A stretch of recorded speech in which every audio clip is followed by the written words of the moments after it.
कई बार कहा ऐसा कमाई और ऐसे देश में कौन रहना पसंद करेगा। किसी भी देश में अगर ऐसी पद्धति हो कि आप यहां आइए, आपको घर मकान भोग सामग्री सब मिलेगी, बहुत ध्यान से सुनिए, पर जब आप हमारे देश से जाएंगे तो आपका कपड़ा तक उतरा लिया जाएगा। सब सुविधाएं मिलेगी, जब जाओगे तो कपड़ा तक उतरा लिया जाएगा। अब आप ऐसे देश में रहना पसंद करेंगे? ऐसे देश की कमाई पसंद करेंगे? कोई भी बुद्धिमान नहीं पसंद करेगा। और आप ऐसे ही देश में हैं जिसका नाम मृत्यु लोक है। कपड़ा तो कपड़ा रहा, आपका शरीर भी छीन लिया जाएगा। यहां की इस देश की कोई भी वस्तु लेकर आप ले जा सकते हैं। अब आप विचार कीजिए, आप कितने बड़े बुद्धिमान हैं और क्या कमा रहे हैं। खास बात है, जब आप अपने देश को यहां से जाएंगे, अपना देश है भगवत देश, और आपके पास जाने का किराया भी नहीं रखा जाएगा, आपकी पोशाक उतार ली जाएगी, तो आपका यहां शरीर भी छीन लिया जाता है, शरीर संबंधी छीन लिए जाते हैं, बैंक बैलेंस छीन लिया जाता है, प्रॉपर्टी छीन ली जाती है। अब आपके पास रहा क्या? पूरे जीवन में जो पाप और पुण्य कर्म किए। पुण्य तो कोई बिरला ही कर पाता है, नहीं पाप ही होते हैं। अगर पुण्य हुआ तो उसे बचा नहीं पाता है, वो चार लोगों से कहकर खाली हो जाता है, पुण्य नष्ट हो जाता है। पुण्य, अगर हमने कुछ पुण्य किया और कह दिया अपनी वाणी से, चार लोगों के बीच में अपनी प्रशंसा कर ली, तो तप पुण्य साधना ये सब क्षीण होने लगती। हम वृंदावन गए थे, 100 साधुओं का भोजन कराया, और फिर ऐसा ऐसा ऐसा, और संत जन कह रहे थे कि ऐसा भोजन तो आज तक हमने नहीं पाया भगत जी, आपने जैसा पवाया। ओ, जो कुछ सुकृत बना था मानो करवाया होगा। ऐसी सेवा भगवत कृपा से अवसर मिलता है, पर वो बार बार कहकर अपने सारे सुकृत नष्ट कर देता। इस देश से बचकर निकल पाना और कुछ कमा के ले जाना, ये केवल भगवत कृपा पात्र से ही हो सकता है। बहुत छल भरा ये देश है मृत्यु लोक। जीव पागलों की तरह पूरा जीवन व्यतीत कर रहा है। मुझे यहां किस लिए भेजा गया, क्या लेके जाऊंगा, ये सोच ही नहीं पा रहा है। गोस्वामी जी ने कहा है कि ये जो मन है, ये श्वान की तरह हर जगह पादुका का प्रहार पाता है, पर फिर उसी दरवाजे पे खड़ा हो जाता है। अर्थात निकृष्ट भोगों को भोग कर असंतुष्ट, ग्लानि, दुख, परिणाम में चिंता, भय, शोक, पर फिर वही उन्हीं भोगों को भोगना चाहता है। पागल की तरह भटक रहा है। ये महापुरुष जन जानते हो, दुखी होकर ऐसा बोलते हैं। जो वस्तु तुम्हारे साथ नहीं जानी है, उसके चिंतन में तुम समय बर्बाद कर रहे हो। चिंतन करो प्रभु का, कार्य करो संसार का। तो जीवन यापन के लिए शरीर चेष्टा और वस्तु ले जाने के लिए नाम धन, कितना बढ़िया उपाय है। राधा राधा राधा। विषय अनेक हैं और अनंत हैं, कितना भोगोगे। भोगते भोगते मर गए, फिर जन्म हुआ, फिर भोगते भोगते मर जाएंगे, कुछ आते नहीं लगेगा। बड़ा विचित्र खेल है, बड़ा विचित्र खेल। भगवान की असीम कृपा है, जिनको भोगों से विरक्ति मिल गई है या जबरदस्ती बचे हुए, बिनु अवसर भयते राजोई। चतुर्थ ब्रह्मचारी का लक्षण है। बिनु अवसर नहीं मिला, और भयभीत है, इसलिए वो नहीं भोग रहा। तो बिनु अवसर भयते रह जोई, ये चौथे में। उत्तम तो उत्तम के बस असमन माही, सपन हुआन पुरुष जगनाई। अपने प्रीतम प्रभु के सिवा उस स्वप्न में किसी और को नहीं देखता। कितना भोगोगे, अनंत विषय। कल एक भगत बड़ा मस्त, सब हंस रहे थे लेकिन कोई फर्क उसको नहीं था, गंभीर मुद्रा में बैठा। उसने कहा, हमने ठाना है 1.25 घंटा नाम जप करता हूं और बढ़ा दूंगा, सत्संग आपका सुनता हूं, पर 1 लाख सुंदरी स्त्रियां चाहिए मुझे। हमारे तो होश उड़ गए भाई कि ऐसा प्रश्न करता आया, भगवान ने भेजा। पर अपने को सबका आदर और दुलार, मेरी लाडली जो ऐसी हैं, करुणा करुदार, नहीं तो 1 सेकंड में कि आप कृपया बाहर होइए, यहाँ कोई भगवत चर्चा कीजिए। लेकिन अच्छा पॉइंट ये था कि वो नाम जप करता था और उसके अंदर आशा थी। देखो वासना की कितनी भूख बड़ी हुई, पर वो बहुत गंभीर, ऐसा नहीं कि कोई अजय देखने सुनने लायक हो। वो बस बड़ी गंभीरता से कह रहा था कि मैं 1 लोक प्राप्त करना चाहता हूं, उसका सम्राट बनना चाहता हूं, 1 लाख सुंदरी स्त्रियां हो। वो नहीं बोल रहा है, उसका भोलापन है, अज्ञान जिसे कहते हैं। वासना इतनी बड़ी हुई कि उसको लग रहा है अगर ऐसा हो गया तो मैं बड़ा सुखी हो जाऊंगा। भागवत में चरित्र है चित्रकेतु राजा का, आप पढ़ करके देख लेना। श्री शुकाचार्य जी वर्णन कर रहे हैं। उनके 1 करोड़ रानियां थी। क्या परिणाम में क्या, जरा देखना, पढ़ना। निराश, हताश, उदास होकर ऋषियों के पैर पकड़कर तब वो अनंत भगवान की उपासना मिली और वो भगवान का साक्षात्कार किया, अनंत शेष भगवान संकर्षण का। और वो बहुत सावधानी का विषय होता है। ऋषियों की कृपा हुई, पद मिला, भगवान संकर्षण ने विमान पे बैठ के भगवान शंकर के पास गए। विमान जहां सनकादि जो है अपने श्री चरणों से नंगे पैर चल कर जाते हैं और प्रणाम करके नीचे बैठ करके सत्संग करते हैं महादेव जी से, वो सब बैठे हुए भी थे। वो सीधे विमान से ही गए, विमान में बैठे बैठे, आकाशचारी विमान। भगवान से कहा कि एक साधारण पुरुष भी अगर अपनी स्त्री से वार्तालाप करता है तो एकांत में करता है, आप तो और महायोगाधिराज योगिंद्रों मुनिंद्रों के गुरु भगवान शिव, तो अंबा जी वामांग में बैठी हैं, आप बैठे और ब्रह्म का उपदेश कर रहे हैं। उनका ये क्या हूं? सब ऋषि आश्चर्यचकित हो गए कि ये कैसा।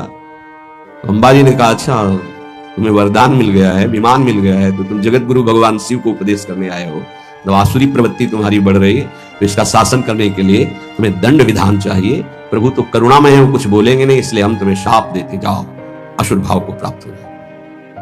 वही वृत्तासुर के रूप में प्रकट हुए थे, अंतिम समय भगवान से जो प्रीति मांगी वो माता जी की ही कृपा थी। या देवी सर्वभूतेषु बुद्धि रूपेण संस्थिता, मानो मां ने कृपा करके उनको उस हम से रहित करके पावन भक्ति प्रदान करी। ये जो वासना है ये जीव के सर्वनाश के लिए अनंत जन्मों से पीछे पड़ी हुई है। वो तो एक भोला व्यक्ति, अज्ञानी व्यक्ति अपनी बात कर रहा है। आप अंदर से देखो, ऐसी लाखों वासनाओं की परत जमा है। हमको रोज नाम जप रूपी सोहनी लगा के इसे साफ करना है। पर ये विषय अनेक अनंत, मन कहता है इनको भोग लो फिर हम भजन कर लेंगे। कभी नहीं, तुमसे सत्य कहता हूं, जितना इस मन की बात को मानोगे उतने प्रभु से दूरी होती चली जाएगी। और ये सिखाता है ये जलन हो रही, अगर भोग लेते हैं तो शांति हो जाए, फिर बढ़िया भजन कर लो। इसकी शिक्षा यही होती है, क्योंकि जानता है भजन के लोभ से ही हमारा साथ दे देंगे। साधक जहां उसको उसकी इंद्री का भोग दिया मन को, बस फिर वो उसको ऐसा फंसा के पटकता है कि भजन कब कहां कैसे हो रहा था सब गायब हो जाता है। और वही भोग चिंतन, वही विषय चिंतन, वस्तु चिंतन, शरीर चिंतन। बहुत सावधान। इसलिए वास्तविक अनुराग प्राप्त करने के लिए भोगों का राग, शरीर संबंधियों का राग छोड़ना ही होता है। इस राग को मिटाने के लिए वाणी से गुणानुवाद करो, हृदय से चिंतन करो, नेत्र तुम्हारे जहां जाएं वहां प्रभु की उपस्थिति देखो। देखो भक्तों का चिंतन चिन्मय होता है, वो सब जगह अपने चिन्मय आनंद प्रदान करने वाले भगवान को देखते हैं। वो अपने प्रभु से भिन्न न किसी वस्तु को देखते हैं न व्यक्ति को देखते हैं। हम गलती यही करते हैं कि जहां हमारी दृष्टि जाती है वहां हम वस्तु, व्यक्ति, विषय देखते हैं, ना कि प्रभु को। उपासक ध्यान रखे, जहां विषय चिंतन है वहां भक्ति नहीं है, जहां भक्ति है वहां भगवत चिंतन है, विषय चिंतन नहीं है। जहां भगवत चिंतन है वहीं प्रेम है, और जहां प्रेम है वहीं भगवान को प्रकट होना पड़ता है। प्रेम ते प्रकट होई मैं जाना, हरि व्यापक सर्वत्र समाना, प्रेम ते प्रकट होई मैं जाना। प्रेमावेश भक्त का भगवान को विवश कर देता है। जब प्रेमावेश प्रकट हो जाता है तो भगवत साक्षात्कार हो जाता है। पर प्रेमावेश प्रकट होने के पहले हमारी शरणागति पुष्ट होनी चाहिए। शरणागति पुष्ट होने के लिए सबसे पहला लक्षण है दैन्यता, निराभिमानिता। और यहां सबसे बड़ा दोष हमारे अंदर अभिमान ही है। मैं विद्वान हूं, मैं भगत हूं, मैं अमुक हूं, ऐसा। दीनता हमारे प्रभु के मार्ग में, प्रेम मार्ग में सबसे पहला लक्षण आना चाहिए शरणागत भक्त का, दैन्य स्वभाव होना चाहिए। जो जितना झुकता है वो उतना महान होता है। झुकने वाला ऐसा नहीं कि जिसके प्रति झुक रहा है वो महान है, ऐसा नहीं। जो झुक रहा है वो महान है। दैन्यता। दूसरा है निष्कपटता। हमारे प्रभु की शरणागति की पुष्टता के लिए, शरणागति के तो अलग भाव वर्णन, हमारी शरणागति पुष्ट रहे, नष्ट ना हो। भगवत शरणागति पुष्ट तो भगवत प्रेम निश्चित प्रकाशित होता है। उपासक को देखना चाहिए कि दैन्यता है कि अभिमान है हृदय में। दैन्यता का स्वरूप है किसी भी तरह से हमें गाली दी जाए, अपमान किया जाए, निंदा किया जाए, तिरस्कार किया जाए तो मुझे ऐसा ही लगे कि मैं ऐसा ही हूं, इसी का पात्र हूं, उसे दैन्यता कहते हैं। वाणी से हम माइक से बोलेंगे कि हम अधम हैं, बड़े नीच हैं, बड़े ऐसे हैं, ये भी दैन्यता की भाषा है। और हाथ जोड़कर प्रणाम मुद्रा में रहेंगे, ये भी दैन्यता की मुद्रा है। लेकिन यहां हृदय की दैन्यता को कह रहे हैं कि जब कोई दूसरा कहे तू नीच है, अधम है, पाखंडी है, दंभ करता है, भक्ति नहीं है, और अपने को सीधी बात ये लगे कि सही बात है, मैं ऐसा ही हूं, इसे दैन्यता कहते हैं। शरणागति हमारी जो विक्षिप्त हो जाती है, जो दोषयुक्त हो जाती है, जो पूर्ण नहीं हो पाती शरणागति, उसका कारण देहाभिमान, उसका कारण गुणाभिमान, साधनाभिमान, इनमें से कोई ना कोई अभिमान होता है। इसलिए कह रहे सबसे पहला लक्षण बाबा की विचार में दैन्यता, और ये बहुत प्रिय है दैन्यता भगवान को। दूसरी है निष्कपटता। कपट नहीं रखना चाहिए। हरि और गुरुदेव, हरि गुरु चरण सेवा अनुसरहु, अर्चन बंदन संतत करहु, दास संतन कर शुक्ला। हृदय में कम से कम एक जगह तो निष्कपटता आ ही जाए गुरुदेव भगवान से। पर यह बहुत छलिया मन है, ये सर्वज्ञ प्रभु से भी छल करना चाहता है, बहुत छलिया है। अगर हमारी शरणागति का अपहरण कोई करता है तो अभिमान और कपट, दूसरा जब निष्कपटता है तो कपट अगर है तो हमारी शरणागति ढक जाएगी। मोहि कपट छल छिद्र न भावा, मेरे प्रभु कह रहे हैं। यही दरबार दीन को आदर, पक्की बात। पहला है दैन्यता, दूसरा है निष्कपटता। शरणागत उपासक के हृदय में कपट नहीं। कपट का मतलब होता है कि मुख से कुछ और बोल रहे हैं और हृदय में कुछ और है। ये कपट प्रायः अपने लोग बहुत अच्छी तरह हृदय में सजा के रखते हैं, इसलिए शरणागति पुष्ट नहीं होती। निष्कपटता, जैसे का वैसा, बिल्कुल गुरु के सामने, प्रभु के सामने, उसमें। तीसरा सत्यता, वाणी में सत्य, हृदय में सत्य, आचरण में सत्य, सत्य धर्मयुक्त। असत्य संपूर्ण संसार के भोग और संबंध है। किसी भी संबंध और भोग में प्रीता है तो शरणागति का अपहरण हो जाएगा। सत्य श्री भगवान, नाम, धाम, लीला, रूप, प्रेमी जन। इसके अलावा सब मिथ्या। जितना कुछ देख रहे हो परिणाम देखा जाता है, परिणाम में सब झूठा। चौथा सर्व समर्पण। सर्व शब्द लगा हुआ है, तन मन प्राण एक एक वृत्ति केवल अपने शरण की तरफ। यहां सर्व समर्पण नहीं होता, समर्पण होता है पर सर्व समर्पण नहीं होता। सर्व समर्पण कुछ हमारी पर्सनल वृत्तियां हैं, कुछ हमारी शर्तें हैं, कुछ हमारा है, तो सर्व समर्पण नहीं। सर्व समर्पण दशरथ जी महाराज के श्रीमुख के वचन, नाथ सकल संपदा तुम्हारी, मैं सेवक समेत सुत नारी, सर्वस्व आपका। जहां कहीं शरणागति पुष्ट पाई गई तो सर्व समर्पण वाले की, वो चाहे राजा ही क्यों न हो, महाराज शिवाजी, वीर शिवाजी, समर्थ गुरु रामदास जी, सर्व समर्पण, पीपा जी सर्व समर्पण। कैसा शरणागति पुष्टता का ये लक्षण, सर्व समर्पण। पीपा जी महाराज राजभाव में अपने सब राजवैभव के साथ गुरुदेव श्री रामानंदाचार्य जी के, तो वहां तो पार्षद खड़े रहते थे, सहज में ऐसे थोड़ी मिल सकते हैं आप। जाके प्रार्थना की, कह दो कि महाराज पीपा जी आए हैं, स्वामी जी के चरणों के दर्शन करना चाहते हैं। जाके सूचना दी, वह जाके कह दो कि हाँ राजा महाराजाओं की कोई आवश्यकता नहीं। स्वामी जी साक्षात भगवान का स्वरूप रामानंदाचार्य जी आए और उनका महाराज का आदेश है कि हाँ किसी राजा महाराजा की जरूरत है। उनको लगा मेरे से कोई गलती हो गई। अच्छा, समस्त राज सैनिकों को, राज पोशाक को, सब तो एक साधारण को कह दीजिए कि निज पीपा दर्शन करना चाहता है श्री चरणों के, अधम पीपा। स्वामी जी से कहा, स्वामी जी ने कहा कह दो यहां खड़े खड़े क्या करता है, वो समीप में कुआं है वहां गिर जाए। आए और कहा आदेश स्वामी जी का, वो समीप में कुआं है वहां आप जाकर के गिर जाइए कुएं में, जो आ गया। स्वामी जी बिल्कुल नजदीक पहुंच रहे कुएं के, स्वामी जी बिल्कुल अब पहुंच गए हैं, अगला कदम रोक दो, रुक जाओ, वापस आ जाओ। स्वामी जी निकल के आए, दर्शन दिया, जाओ हम स्वयं आएंगे तुम्हारे नगर में, फिर तुम्हें मंत्र और विरक्तता सब प्रदान, महापुरुष बना दिया। पीपा जी का पावन चरित्र, सर्व समर्पण, प्राण समर्पित है, कुएं में गिर जा, मतलब तन प्राण सर्व।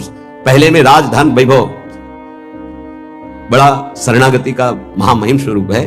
ये समर्पणता तो हम दिखाते हैं, लेकिन सर्व समर्पणता नहीं। कुछ अपना है, कुछ आपकी बात मान लेते हैं, इसलिए वो खिचड़ी बनी रहती, शरणागति नहीं हो पाती। जब उपासक के हृदय में अपना अस्तित्व रहता है तो उसको भक्ति नौटंकी नाटक नजर आती है। अपनी वासना की पूर्ति, अपनी इच्छा की पूर्ति के लिए वो भगवान की उपासना को नाटक समझने लगता है। अगर अपनी वासना, अपनी इच्छा, इसका त्याग कर दिया जाए तो भक्ति का परिचय मिलता है। प्रायः बड़े बड़े महाभागवतों के घर वाले ही, परिवार वाले ही उनको नहीं समझ पाए और उनका तिरस्कार करें। इस बात के लिए वो जैसा चाहते हैं वैसा आप चलिए, उनको जितना पसंद है आप कीजिए। जैसे कुछ भक्तों को कि हमको पूरी रज लगाना पसंद नहीं, बस हल्का सा तिलक लगा लीजिए क्योंकि आपने गुरुमंत्र लिया इसलिए तिलक लगा लीजिए। ये जरूरी है पूरा मुंह में थोपना, क्योंकि तुम्हारी दृष्टि नहीं है ना, तुम रज पसंद नहीं करते, गाल गोरे पसंद करते हो। ये पसंद करिए। चमड़ी कब तक रहेगी? नष्ट हो जाएगी। ना तुम्हारी रहेगी ना जिसकी देख रहे हो उसकी रहेगी। पतन हो जाएगा। जिन जिन भक्तों का विरोध किया उनका पतन हो गया। ये सर्व समर्पणता भक्ति में जब साधक चलेगा तो अपने आप आ जाएगा। उसको किसी की कोई परवाह नहीं रहती। अपनी भक्ति में कहीं आंच नहीं आने देगा। जीवन की बाजी लगा दी है, अनंत जन्मों से बिगड़ी बात को बनाने चले हैं। तो हम ये देखते हैं कि देवता परिवार वालों की बुद्धि में बैठ करके उसको शरणागति से भ्रष्ट करना चाहते हैं। बस जैसा हम कहें वैसा तुम्हें चलना है। अब भी तुम अपना अधिकार रखते हो। भगवान की कृपा मनाओ कि अभी तुमको कुछ मान रहे हैं इसलिए सुन रहे हैं वो भक्तजन, और ना माने केवल प्रभु को माने तो रत्नावती जी ने मूड मुड़ा लिया और खिलाफत में बैठ गई उनकी आज्ञा के खिलाफ। राजन आज से त्यागती हूं, इस महल में प्रवेश नहीं करूंगी, केवल श्री भगवान का आश्रय लेकर संतों के बीच में रहूंगी। जो बिगाड़ना बिगाड़ लीजिए। आखिरकार साष्टांग दंडवत और चरणों में गिरना पड़ा पूरे चरित्र के बाद। तो बहादुरी तो तुम्हारी इसी बात की है कि अपने प्रभु के चरणारविंद में आपने अपने अपनापन का दान कर दिया। अब प्रश्न नहीं खड़ा होता। तुम साधना का स्वरूप क्या जानते हो? हर चित्त प्रभु में लगा है, पूरा दिन हो गया उठे नहीं आसन से। भगवदाकार वृत्ति है आसपास सब। बड़े सिद्ध महापुरुष की बात कह रहे हैं, पूज्य श्री श्रीधर बाबा। इतनी रज होगी पूरे सिंहासन में, इतनी ऊंचाई से, क्योंकि परिक्रमा नजदीक काली देखे। उनको शरीर की शुद्ध नहीं तो कब वो रज पूछे। मच्छरदानी लगी थी, मच्छर क्या पूरा हाथ चला जाए, और 10-5 छिपकली उस मच्छरदानी में चिपकी रहती थी। बस ऐसे घुस गए अंदर, बस पूरा कमरा कहीं जाला कहीं ये कहीं वो। जब बाबा इसे साफ, अरे नहीं भाई चलो तुम बाहर। ऐसे जहां उनकी स्थिति है, कभी कभी ऐसी स्थिति देखी है कि जो वाणी से नहीं बोल सकते, ऐसी अनिर्वचनीय स्थिति। आंखों से अश्रुधारा, शरीर कांप रहा सैया पे, छूने की हिम्मत नहीं, चरण चापने गए, होश ही नहीं बाबा को। ओठ फड़फड़ा रहे हैं, कैसी भगवदाकार एकदम स्थिति। जब उपासक चित्त प्रभु से जुड़ेगा तो ये सब अच्छा नहीं लगता। बढ़िया संगमरमर, बढ़िया सैया, बढ़िया नहीं खान पान ते भावे है, नहीं कोमल वसन सुहावे है, सब विषय लगे ते खारा है, हरि आशिक का मग न्यारा है। क्या चल रहा है? ये दिमाग क्या कह रहा है? हर भाव हमारा केवल लौकिकता से जुड़ता है। भजन को क्या जाना? लौकिकता सिद्धांत को भजन माना जाता है। इसलिए यहां शरणागति के ये अलग कोटि से वर्णन कर रहे हैं बाबा। नहीं, नवधा भक्ति का जो वर्णन होता है ना, उसमें श्रवणम कीर्तनम स्मरणम, शरणागति को बचाने की बात, पुष्ट करने की बात, पूर्णता की बात। 5वां सर्वाधारता। कोई भी हो सबका आधार भक्त बन जाता है, घोर विषयी को भी रास्ता दे देता है। चलो ऐसे चलो भगवान के नाम। सच्ची कहते हैं, कोई अगर भक्तों के हृदय को जान जाए तो लूट ले, माला माल हो जाए, पर वो भगवान ऐसी सीमा रखते हैं कि तुम जान ही नहीं सकते हो। जैसे कोई फिसल के गिर गया है तो आप खड़े होकर नहीं उठा सकते हो। फिसल के गिरने वाले की गिरने की स्थिति में पहुंचना पड़ा, वैसे ही झुक के, वैसे ही गिर के, फिर उसे उठा करके फिर खड़ा किया गया। जितनी स्थिति में वो गिरा हुआ उसी स्थिति में पहुंचकर उठा। उसको क्या जरूरत है झुकने की? जिसने अपने जीवन में कभी भोगों को, विषयों को, संसार को, गृहस्थ को स्वीकार ही नहीं किया, वो तुम्हारे बीच में घुसकर तुम्हें पकड़कर जहां तुम हो वैसी स्थिति से उठाकर ऊपर खड़ा कर रहा है। अगर तुम सही उपासक होते तो दृष्टि मात्र से तुम्हारा उद्धार हो जाता, लेकिन तुम न उस बात को नहीं समझते हो। इसलिए ये सब व्यवहार अपनी स्थिति से उतरकर और झुककर तुम्हारे समान बनकर तुमको उठाया जाता है। सर्वाधारता उस नहीं समझ पाओगे, नहीं समझ पाओगे। काम से, स्नेह से, भय से, क्रोध से, द्वेष से, किसी भी तरह से वो जुड़ जाए केवल तुम्हारी वृत्ति उनसे, वो संभाल करके उठा करके सच्चिदानंद में जोड़ देंगे। चाहे भगवान से जुड़े या भगवत प्राप्त महात्मा से, भगवत प्रेमी से जुड़े, वही पहुंचा देंगे। नंग धड़ंग शराब पिए हुए गंगा जी में खड़े हैं, उपद्रव कर रहे हैं। नारद जी महाराज के सामने अभद्र स्वरूप में खड़े। ये पशुता तुम्हारे अंदर केवल धन वैभव के अभिमान से आई है। तुम कुबेर के पुत्र हो, ये हालत तुम्हारी। जाओ, मैं तुम्हें शाप देता हूं, तुम वृक्ष योनि को प्राप्त हो जाओ। लगा ना कि महात्मा बहुत कड़ुआ स्वभाव प्रकट कर दिए, बहुत करुणा कर दी। हालत क्या थी, पहुंचा कहां दिया? वृक्ष तो बनो पर नंदालय के। जाओ, तुम्हें सच्चिदानंद भगवान का दर्शन, संभाषण और स्पर्श प्राप्त, जो बड़ी बड़ी साधनाओं से नहीं प्राप्त होता। नारद जी ने शाप दे के प्राप्त करा दिया। दामोदर गोविंद भगवान के उदर में बंधा हुआ उखल है, घसीटते हुए वहां जाते हैं, यमलार्जुन के बीच में फंसा देते हैं, मारते हैं अखिल शक्तियों के स्वामी। जरा सा झटका उखड़ कर दोनों वृक्ष गिर जाते हैं, उनसे दिव्य रूप धारण करके यही प्रकट होते हैं जो यमलार्जुन बने हुए थे। नलकुबर मणिग्रीव शायद ऐसा नाम है। भगवान का दर्शन, संभाषण, स्पर्श, साप दे दिया तो यह प्राप्त हुआ। विचार करके देखो, समझ में नहीं आता, जीव को समझ में नहीं आता कि हमारे ऊपर कितनी कृपा है। सर्वाधारता इस शरणागति की पुष्टता का लक्षण है। वो सबका आधार बन जाता है। जैसे हमारी सबकी आधार भूमि है, ऐसे वो भक्त बन जाता है। रखो मेरे ऊपर पैर, निकल जाओ भगवान की गोद में जाओ। वो इस उदारता को, इस कृपा को इस साधारण जन नहीं जानते, अवहेलना करते हैं। एक एक वृत्ति तुम्हारी संभालने के लिए हमारी श्री जी की भक्ति तैयार है। एक एक वृत्ति को तुम्हें रोना नहीं आया कि हमारे ऊपर कितनी कृपा है। बहुत कृपालु शरणागत जन होते हैं श्री जी के। जैसे श्री जी का स्वभाव तो वही अंश में उतरता है उनके जनों में। सर्वाधारता, सबके लिए आधार भूमि बनने के लिए तैयार है। छठवां, पूर्ण विश्वास अपने इष्ट पर। जैसे राम काज के लिए लंका में प्रवेश कर रहे हैं हनुमान जी महाराज। घोर निशाचरी स्थिति है लंका में। अब एक महाभागवत तो बहुत देवी प्रवेश कर रहे हैं तो पहले श्री राम जी का स्मरण करके अपने हृदय में भगवान को देखकर हृदय में स्मृति बसा के प्रवेश करते हैं। क्या भाव? प्रवेश नगर की जय सब काजा, हृदय राखी कौशल पर। जब किसी भी साधक या किसी से भी भगवान का निज जन उसे उठाने की तो पहले प्रभु जा रहे हैं। बहुत फिसलन है नाथ, पकड़े रहना। जैसे कोई डूब रहा है उसको निकालने जा रहा है, प्रयास करेगा, लेकिन वो जो डूब रहा है वो प्रयास करेगा उसको डुबोने का, क्योंकि वो सांस लेना चाहता है। ऐसे जो काम में डूब रहा है, क्रोध में डूब रहा है, मोह में डूब रहा है, नाना प्रकार के भोगों में डूब रहा है, उसको निकालने के लिए जाओगे, वो पहले तुम्हें उसमें डुबोने की कोशिश करेगा। तुम्हारे अंदर काम, तुम्हारे अंदर क्रोध, तुम्हारे अंदर लोभ, क्योंकि उसी वृत्ति से वो अपना भाव स्वीकार करेगा। अब श्री जी से पहले बात होती, श्री जी, हे प्रभु, हे प्रियाजू, बहुत फिसलन की जगह में आपकी सेवा कार्य होने जा रहा है। उस जीव को पकड़कर उसकी वृत्ति को आप तक स्वामी आप पकड़े हैं। आप ऐसे पकड़ो, हम ऐसे पकड़ते हैं, तब हो सकता। अगर आपने छोड़ दिया तो बहुत फिसलन में है, गिरने की संभावना है। पूर्ण विश्वास दृढ़, मेरी स्वामिनी इसका मंगल करके रहेगी। सातवां, सर्वाराध्यता। ऐसा भाषण, ऐसी चेष्टा, ऐसा व्यवहार कि वो सबके द्वारा पूजनीय बन जाए। इस शरणागति का सातवां लक्षण सर्वाराध्यता।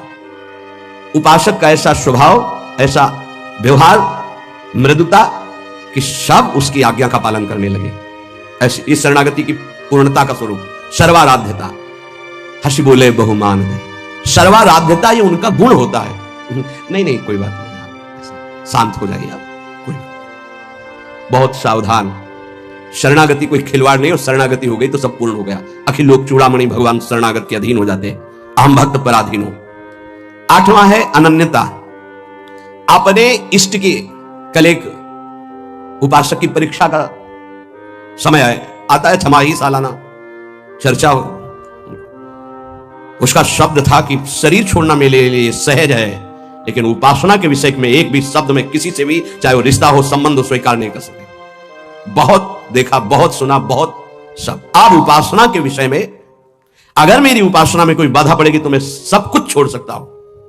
शरीर छोड़ना मेरे लिए सहज, उपासना नहीं। उपासना में अगर कोई नहीं, बस इस बात से उस समय तो नहीं कहा जाता बड़ाई कि हाँ शाबाश, नहीं, ठीक है, ठीक है, अच्छे विचार। एकांत में जब मनन होता है तो आशीष निकलता है। हाँ, ऐसे ही अपने आराध्य देव की अनन्यता पे फर्क नहीं पड़ना चाहिए, इसी से भगवत प्राप्ति होती है।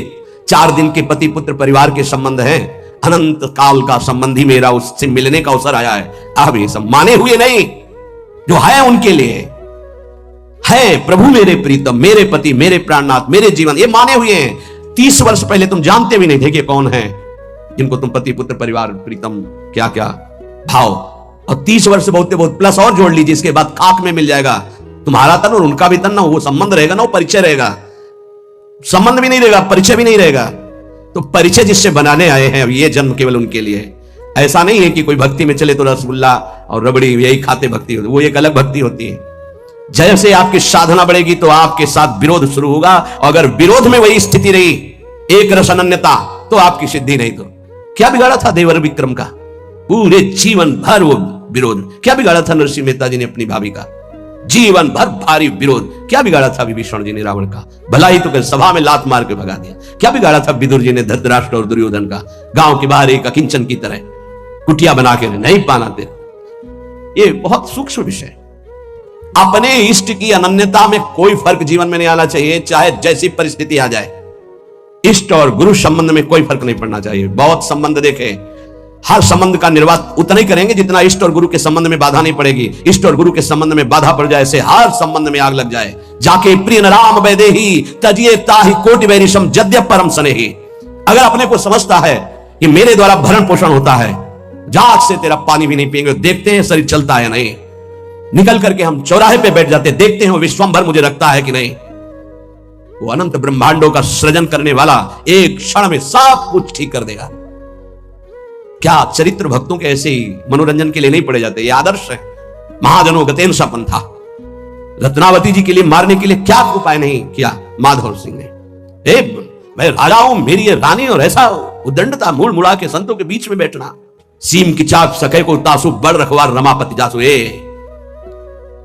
भक्ति मार्ग में, भगवत मार्ग में यदि कदम रखा है तो अपने मार्ग नहीं छूटना चाहिए, चाहे प्राण छूट जाए। ये आखिरी बाजी है। ये सब छूटेंगे माने हुए पति पत्नी पुत्र परिवार भाई बंधु, इनका कोई अस्तित्व तो नहीं है। आज नहीं तो कल ये छूटेंगे ही। लेकिन जिनके लिए जन्म जन्मांतर से भटक रहे उन प्रभु को नहीं। अगर तुम्हारी समझ में आ रही हो तो बात पकड़ लो। तजो पिता प्रहलाद विभीषण बंधु भरत महतारी गुरुबल तजो कंत ब्रज बनितन भे मुद मंगलकारी। स्वयं मंगल नहीं, सबका मंगल करने वाले वो महापुरुष बन गए जिन्होंने भगवान के आश्रय में। मेरे कारण मेरे प्रभु श्री राम को 14 वर्ष का वनवास, मेरे को राजगद्दी। जा पापिनी, आज से तेरा कभी मुख नहीं देखूंगा और कभी मां नहीं कहूंगा, भरत जी ने कहा। साष्टांग दंडवत पिताश्री कह के प्रहलाद जी बात करते थे हिरण्यकश्यप से। जिस समय भगवान के मार्ग का विरोध किया तो कहा, जा आज के बाद कभी पिता नहीं, दैत्यराज, ऐसे संबोधन। 5 वर्ष का बालक। कहीं भक्ति में प्रभु के संबंध में कोई भी संबंध बाधा पहुंचावे तो भगवत संबंध नहीं छोड़ना। जहां तक हमारी भक्ति की पुष्टता है वहां तक हम निर्वाह कर सकते हैं। अगर हमारी भक्ति के नष्ट होने का विषय आता है तो तजिए ताहि कोटि वैरिशम जद्यप परम स्नेही। अगर निष्ठा पकड़ पाओगे तो पार हो जाओगे, नहीं अपने और परिवारजनों के और सगे संबंधियों के हृदय में ही दैवी माया प्रेरणा करती है कि आप इसके मार्ग को रोकिए और भ्रष्ट कीजिए। हमारी बात को पकड़ लेना। जाके प्रिय न राम वैदेही तजिए ताहि कोटि वैरिशम जद्यप परम स्नेही। हम उतनी अनुकूलता आपको देने के लिए तैयार हैं जितने से हमारी भक्ति सुरक्षित है। हमारी भक्ति में बाधा पड़ेगी तो हम अपने शरीर को भी बर्दाश्त नहीं करेंगे। फिर आपकी बात क्या है? ये उपासक के हृदय में होना चाहिए। ये अगर आराध्य देव की निष्ठा में ये बात नहीं तो फिर क्या बात है? फिर है क्या बात है? फिर तो वास्तविक नाटक हो गया, जीवन नाटक हो गया। आप समझ नहीं सकते तुम क्या शरणागत होते हो, वो शरण तुम्हारे लिए समर्पित हो जाता है, तुम समझ नहीं पाते हो। बड़ा विचित्र खेल है। इसीलिए प्राय इस झंझट में नहीं फंसते। अपनी मस्ती में रहने के लिए इस झंझट में नहीं फंसते। गुरु चेला समाज कल्याण उद्धार, जाओ अपने प्रवाह में बहो, हम अपनी मस्ती में। सुने न काहू की कही कहे ना अपनी बात। तो जब सेवा मिलती तब हम आपसे प्रार्थना करते हैं। जब तक भगवत साक्षात्कार स्वयं का ना हो जाए तब तक कभी किसी को शिष्य ना बनाए। ये नियम ले ले, ये गांठ बांध ले। नहीं तुम गुरु बनोगे कि तुम उसके चेला बनोगे, फाइनल में कुछ पता नहीं है। पक्का जानते हो संतों को जो पीड़ा होती है किसकी होती है? ये प्रसाद मिलता है, इनको क्या पता? यही प्रसाद। अगर आपको प्रमाण मानकर किसी ने प्रश्न किया और आपने उत्तर दिया और उसमें कोई गलती है तो उसका नर्क आपको भोगना पड़ेगा, दंड आपको भोगना पड़ेगा। आपने कह दिया जाओ सब कुछ माफ, वो पूरा हिसाब आपके ऊपर लागू होगा। ये कोई खिलवाड़ समझते हो? उत्तर दे देना कोई खिलवाड़? बातें बनाना उत्तर नहीं होता। महाराज आज तक जो कोई बात नहीं, तुम छोड़ो, राधा राधा जपो, आगे बढ़ो, हम देख लेंगे। ऐसे कैसे? जैसे महाप्रभु चैतन्य देव ऐसे करके गंगा जल खड़े करके पाप ले रहे हैं, तो उन्हीं के चरण आश्रित हैं भक्तजन, उसी प्रेमावतार, उसी भगवत स्वरूपों के। आप क्या जानते हो इस रास्ते? जो आज तुम चैन से मुस्कुराकर बात करते हो तो तुम्हारे जीवन में कुछ ट्रांसफर हुआ है। तुम्हारा उधर और उधर का उधर। अगर जान जाओ तो रोते रहोगे कि हम पर कितनी कर, फिर भी हम उनकी अवहेलना करते हैं। सच्ची कहते हैं कि हमारी बड़ी दुर्दशा है हम लोगों की कि हम ऐसे गुरुजनों का, ऐसे कृपालु आराध्य देव की कृपा की अवहेलना करते हैं। वो कृपा पे कृपा करते जा रहे हैं, हम उनकी अवहेलना पे अवहेलना करते चले जा रहे हैं। वो समेट करके आपको इसी जन्म में भगवत प्राप्ति करना, आप फैलाकर अनेक जन्मों के लिए इतिहास रचना चाहते हैं। बड़ा विचित्र खेल, बहुत विचित्र खेल। इसीलिए जो चतुर सुजान होते हैं वो इस गुरु चेला के संबंध में नहीं फंसते। हमारी सामर्थ्य नहीं, प्रभु किसी और को बुलाइए, राधा राधा राधा। और भगवान की लीला होती है। ये जो सेवा मिलती तो सामर्थ्य देते उन्हीं का कृपा प्रसाद। पर हम इतना जरूर कहते हैं, जब तक भगवत साक्षात्कार ना हो जाए तब तक किसी को शिष्य ना बनावे। पक्की बात, शिष्य बनाना कोई मजाक नहीं है। हरे शिष्य धन शोक न हरे, सो गुरु घोर नरक मा परे। जैसे किसी की बेटी सयानी हो जाए तो ब्याह के लिए पिता की चिंता बढ़ जाती है, चाहे वो जनक जी जैसे ही क्यों ना ज्ञानी हो। ऐसे ही शिष्य बनाने के बाद पूरा भार गुरु के ऊपर आ जाता है। इसका आचरण पवित्र हो, इसका जीवन श्री जी से मिले, इसका कैसे स्वभाव बदले, ये कैसे निष्काम बने। आपने जो संबंध बनाया उस संबंध को पूर्ण कर लो, श्री जी से मिल जाओ। ये बड़े बड़े जो महापुरुष दैन्य भाव से आपको प्रार्थना करते हैं कि मैं आपसे प्रार्थना करता हूं भाई, हे सखे, हे मित्र, ये हम समझ नहीं पा रहे। सर्वाधारता, पूर्ण विश्वास, सर्वाराध्यता, और 8वां अनन्यता, और 9वां निज स्वरूप सामर्थ्य विस्मरण। इस शरणागति, पूर्ण शरणागति, निज स्वरूप सामर्थ्य विस्मरण, ये प्राय प्रेमी जनों में पाई जाती है। अपार सामर्थ्य है, लेकिन एक साधारण आदमी उनको अपमानित करके चला जाता है, कभी दंड विधान नहीं करते। करत जे अनुसैन निंदक, तीनों पे अनुग्रह कियो। निज स्वरूप विस्मरण, आराध्य देव में इतनी तन्मयता कि मैं आराध्य देव का चिंतन कर रहा हूं, ये भी भूल गए। ब्रह्म नहीं, माया नहीं, नहीं जीव नहीं काल, अपनी ही सुदिना रही एक रहे। ये नई बात बाबा से मिली है, जो 9 शरणागति के स्वरूप। जैसे 9 शास्त्र में जब पढ़ो तो श्रवणम कीर्तनम स्मरणम विष्णुपाद सेवनम अर्चनम बंदनम दास्यम सख्य आत्मनिवेदनम। पर पूज्य पाद उड़िया बाबा जी ने पहला दैन्यता, दूसरा निष्कपटता, तीसरा सत्यता, चौथा सर्वसमर्पण, 5वां सर्वाधारता, 6वां पूर्ण विश्वास, 7वां सर्वाराध्यता, 8वां अनन्यता, 9वां निज बल निज स्वरूप विस्मरण। निज बल निज स्वरूप विस्मरण, कोई तपस्या का बल, साधना का बल, इसका स्मरण नहीं, अपनी भी स्मृति नहीं। एक रहे हो नंदलाल, अपनी ही उस दिना रही हो, एक रहे हो नंदलाल। ये जो 9 शरणागति की वार्ता हुई, इस पर विचार किया जाए। और सबसे प्रार्थना है, कई बार सत्संग में कहा, कदम जो अगला बढ़ जाए प्रभु की तरफ, ऐसा दृढ़ जमाना कि आंधी आवे तो उखड़े नहीं। प्रायः जब कोई परमार्थ की सही डगर पकड़ता है तो उसका विरोध शुरू हो जाता है, परिचय होता है सही मार्ग का। एक बार किसी उपासक ने हितधाम में पूछा था कि आपकी ये बात मेरी समझ में नहीं आई, आप कहते हो जब भक्ति रंग लाएगी तो विरोध शुरू हो जाता है। मेरा तो कोई विरोध नहीं होता, 10 वर्ष से भक्ति कर रहा हूं, क्या मेरी भक्ति में कमी है? हंस के कहा था कि अभी वो बात नहीं है जिससे तुम्हारी खिलाफत हो, जब आएगी तो हम आपको बता देंगे कि देखो अब शुरू हुआ कि नहीं। जब शुरू हुआ तो कहा क्यों भाई, समझ पा रहे हो? हाथ उठा के कहा पूर्ण समझ आ गई, पूर्ण समझ आए। अन्य आश्रय लेकर के जो भजन किया जाता है उसका विरोध नहीं होता, ध्यान रखना। प्रभु से जो कुछ मांगा जाता है उसमें विरोध नहीं होता। जब प्रभु को पाना है सीधे, और सीधे केवल भगवद अनन्यता है, अब विरोध आएगा, अब रंग लाएगा विरोध, क्योंकि तुम्हारे सीधे मार्ग को छुड़वाना पड़ेगा। अगर ये पकड़े रहे तो तुम माया पर विजय प्राप्त कर लोगे। और अभी अनंत जन्मों से माया हमें रौंदती रही है, वो कैसे बर्दाश्त करेगी कि हमारे चरणों में गिरा, ये हमको चरणों से रौंद के निकल जाए, ऐसा कैसे हो सकता है? तो वो प्रियजनों के, बड़े जनों के, निज जनों की बुद्धि में भेजती है, यहां से तीर काम करेगा, यहां से काम करेगा, यहां से काम। फिर जब देखती है ऐसा नहीं तो इंद्रिय द्वारों पे उसी के दैवी शक्तियां जागृत कर देती, अब आकर्षित करो। पर मंत्र जाप नाम के प्रभाव से फिर भी नहीं तो सिद्धियों को भेजती, तू आकर्षित कर। आखिरी पॉइंट्स, मान सम्मान कीर्ति सिद्धियां, गिरा इसको। लेकिन गुरु कृपा पात्र जब उसको, तो फिर वे आगे परम विद्या स्वरूप ज्ञान विज्ञान संपन्न वो भगवत चरणारविंद का साक्षात्कार करता है। इसको समझो परमार्थ को। हाय हाय नहीं मचाना कि विरोध हो रहा है, अब क्या करें, निंदा हो गई, अब क्या करें। बहुत आश्चर्य होता है, अपनी वासना की पूर्ति को साधना माना जाता है और साधना को नाटक माना जाता है। कैसी बुद्धि, कैसी बुद्धि। स्थिति देखी जाती है, बाहरी व्यवहार से कह रहे किसी परमार्थिक की परीक्षा नहीं की जाती, आंतरिक वृत्ति से की जाती। बाहरी व्यवहार कुशल है, अंदर से भ्रष्ट है, उसे नहीं कहा जाता परमार्थिक। आंतरिक वो शुद्ध है और बाहरी व्यवहार कुछ बिगड़ा हुआ है तो कोई फर्क नहीं पड़ता, ये परमार्थ है। बाहरी व्यवहार में उसको मना है, बोले किसी से मना है, ना बोले किसी से मना है। आज नहीं मने नहीं खाएगा, नहीं मन है उसका सोनी नहीं लगाएगा, वो बैठा है ऐसे। परमार्थिक व्यवहार का बहुत शुद्ध स्वरूप समझना। पर हमको अपने अनन्यता और अपने भागवतिक मार्ग से अगर विचलित होंगे, इधर उधर करेंगे तो फिर वो भजन नहीं माना जाएगा। इसलिए उपासक अपने लक्ष्य पर ध्यान रखे, और ये जीवन केवल प्रभु के लिए है। इस जीवन में हम अब कुछ ऐसा बर्दाश्त नहीं करेंगे जिससे मेरा प्रभु का संबंध छूट जाए। इतना तो आ जाना चाहिए, शेष आगे की बात तो इष्ट और गुरु आचार्य हैं, वो देख लेंगे। आप में कि जहां मैं खड़ा हूं इससे पीछे कदम नहीं जाएंगे, चाहे हमारा गला काट दिया जाए। नारायण अति कठिन है हरि मिलन की बाट, या में पग पीछे धरे प्रथम शीश दे काट। ये मरकर मार्ग चला जाता है। अब हमारा कोई नहीं, मतलब की बात है तो हम आपकी सेवा करते हैं, मतलब की बात नहीं तो तुम्हारा जो लगता हो उसे बोल दो, अभी एक क्षण में मैं अलग हूं। किसी का सहारा नहीं, श्री जी का सहारा है। वो मारे या तारे, अब हमें ये नहीं देखना कि हमारी व्यवस्था करती तो मेरी आराध्य दो, व्यवस्था नहीं करती तो आराध्य दो, नहीं। घोर अव्यवस्था में भी बोलेंगे महारानी जी की जय। घोर अपमान की स्थिति में मुझे ऐसी सामर्थ्य मिले कि मैं आपकी जय बोलूं। सम्मान और प्रीतानुकूलता में तो सब जय बोलते हैं, अपमान, निंदा और विपत्ति की स्थिति में भी जहां कोई सहयोगी न हो, मैं आपकी जय बोलूं और आपको सराह सराह करके उस दुख और विपत्ति को सहूं, ये वो मार्ग है। अब कोई हमारा पति है, कोई हमारा प्रीतम है, कोई हमारी पत्नी, कोई हमारा भाई, कोई मित्र नहीं। नाते नेह राम के मनियत सुहृद सुसेव्य जहालो, अंजन कहा आंख जो फूटे, इसका अर्थ समझो।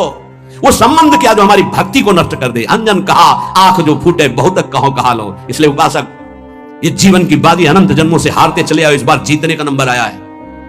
पासा पलटने न पावे, अपने ही पक्ष में विजय होगी, क्योंकि लाडली जो अपने सहयोग में है, आचार्य अपने सहयोग में है। लेकिन आपकी भी कोई निष्ठा होनी चाहिए। एक होता है पेंदी का लोटा, एक होता है बिना पेंदी का लोटा। पेंदी का लोटा जहां रख दे वहां अपना स्थान बना लेता है, और बिना पेंदी का लोटा ढड़कता रहता है। उपासक बिना पेंदी का लोटा नहीं होना चाहिए। इधर से धक्का मारा उधर चला गया, उधर से धक्का मारा उधर चला गया, नहीं नहीं। अब वो ऐसी परिस्थिति है, ऐसा परिस्थिति को रौंद करके अपनी स्थिति में रहना, इसी का नाम उपासना है। शब्द को याद करो, परिस्थितियों को रौंद करके स्थिति में रहना, उसी तभी तो तुम्हारी बहादुरी है। परिस्थिति में डाउन हो गए, गिर गए, फिसल गए, परिस्थिति में रौंद दिए गए, तो फिर क्या है, फिर पढ़ाई करो। पता नहीं किस जन्म में परीक्षा में पास होंगे, ये होगी परीक्षा। हमारे हो तो बस इस हमारे पन में बाधा नहीं पड़नी चाहिए। तुम गाली भी दोगे तो बर्दाश्त हो जाएगी, जैसे अपना छोटा बच्चा। हमारे पन में फर्क नहीं पड़ना चाहिए। ये अपनापन, हमारापन स्वामिनी जी के प्रति यदि हम पहुंचा दिए तो अवगुण करे समुद्र सम गणत न पुनो जान, आपका काम बन जाएगा।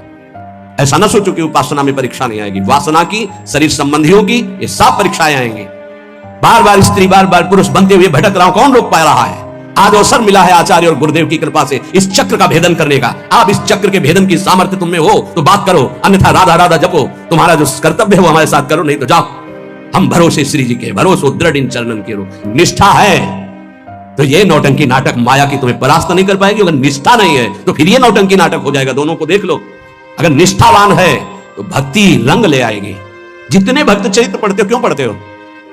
इसी बात के लिए पढ़ते कि हमारे आचार्य गुरुजन महापुरुष जन कैसे निष्ठा वाले थे, हमको वैसे ही चलना है। वाह वाह, चरित्र सुन के तालियां बजा दी, आनंदित हो गए, कितने महान भक्त। लेकिन आपका चरित्र क्या है? आपकी निष्ठा क्या है? प्रभु के प्रति आपका समर्पण क्या है? ये बहुत बात समझने की। अगर हमारे प्रभु वनवास में हैं, सियाजू को सब सुविधाओं के लिए दोनों तरफ से प्रार्थना की गई, कभी जनकपुर में रह लेना, कभी महाराज, तो दशरथ जी के प्राण बच जाएंगे और हम सब आपको देख देख कर 14 वर्ष तक जी लेंगे कि सियाजू है मानो राम जी है। उन्होंने कहा कैसी बातें करते हो? क्या शरीर से छाया को अलग किया जा सकता है? क्या देह से प्राण को अलग किया जा सकता है?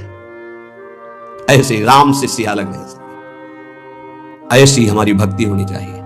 जुगल सरकार से हमारा जो संबंध है उस पर फर्क नहीं पड़ना चाहिए, उससे बढ़कर नहीं हो। जिन्होंने इस संबंध को स्वीकार नहीं किया वो पहुंच गए जहां थे उससे नीचे। बिल्कुल होश में हो जाइए, सबसे कह रहा हूं, होश में हो जाइए। ये जो कृपा बरस रही सिर्फ अहेतुकी है, आपको लेकर किसी गुणाभिमान के कारण नहीं है।